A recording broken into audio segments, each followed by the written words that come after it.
Hey there, boaters. I'm Stacey Hanrahan, and welcome to Friday's episode of The Boaters TV.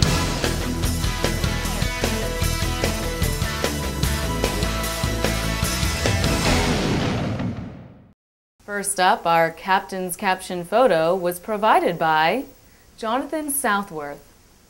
We'll reveal the caption of the day at the end of the show. Now in smooth sailing, 5 tips for better mainsail trim, brought to you by Blue Water Sailing Magazine. Your vessel's mainsail can be your best ally in achieving a balanced helm and optimum boat speed, but you must use it correctly in your sail plan.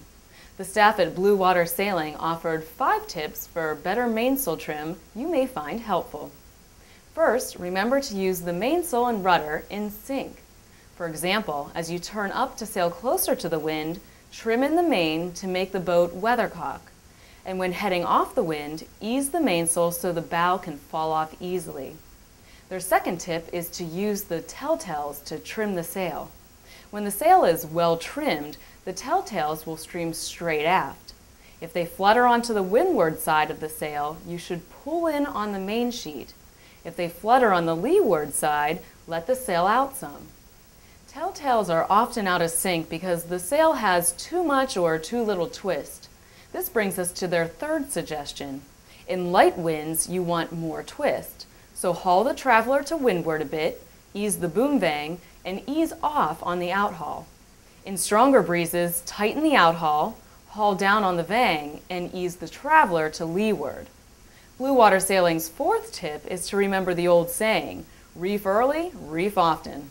If the rail is buried and the helm is hard to windward, you can be sure the mainsail needs to be reefed. The goal is to get the boat to sail more upright and to relieve weather helm. Finally, don't forget to take advantage of preventers, vangs, and boom brakes. They'll help you control the most dangerous gear aboard, the boom. To read more about controlling the mainsail, go to www.bwsailing.com. Next up, it's time for our Boat Test Reports feature of the week, where we'll take a look at the 370 SS from Formula. Now this happens to be an 8.1 Mercruiser, but the key is Axius. It's what's back there, and it's going to make driving so much easier for you.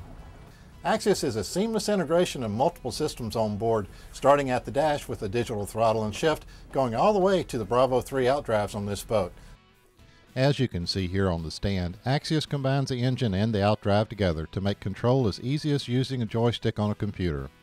Each engine and drive combination has separate Axius components linked together by the Axius computer control to act in unison at the joystick's command input.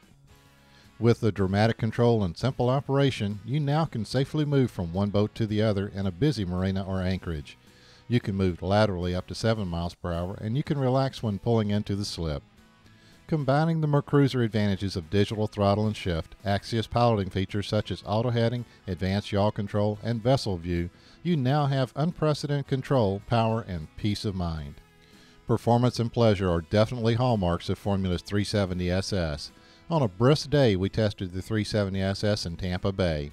With the twin 425 horsepower Mercruiser Seacore Axius package, I found she was both responsive in the heavy chop and simple to operate at the docks. With a little practice, everyone on board will fight for the chance to drive. She's on plane in 8.5 seconds and up to 30 miles per hour in 15 seconds. Cruise speed was 36.3 miles per hour at 3,500 RPM for a range of 228 miles. Top speed was an impressive 53.4 miles per hour at 4,970 RPM. With the advent of Mercruiser's Axius system, you can now take the hassle and fear out of close quarters maneuvering and relax knowing most anyone on board can take the wheel while you too enjoy the ride. Thanks to BoatTest for that report. To see more of the Formula 370 SS, you can cruise on over to BoatTest website at www.boattest.com. And now let's see what's splashing around in nautical news. More than 50,000 aquatic invasive species have been introduced in the United States, causing nearly $140 billion in damages each year. Who or what's to blame? Ballast water from cargo ships is mostly responsible.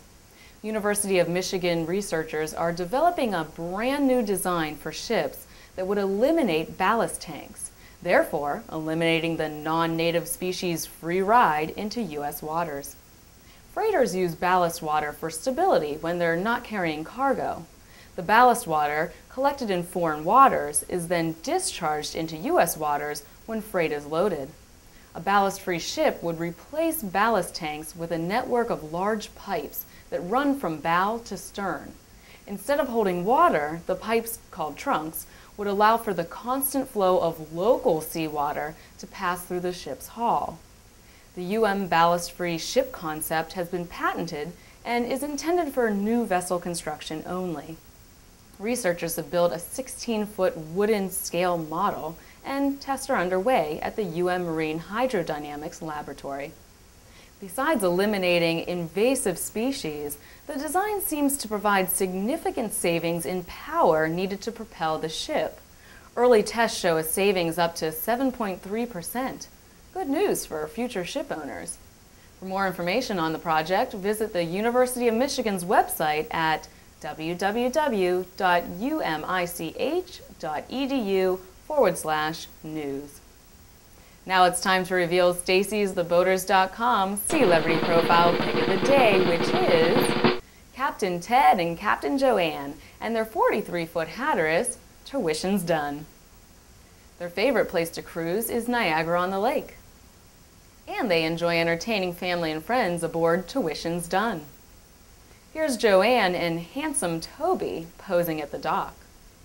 Welcome to the Boaters and congrats on your Sealebrity status. And finally today, the Captain's caption of the day is, "What noise? That's normal vibration." Submitted by Ken Hampton. And that'll do it for this episode of the Boaters TV. See you back here on Monday.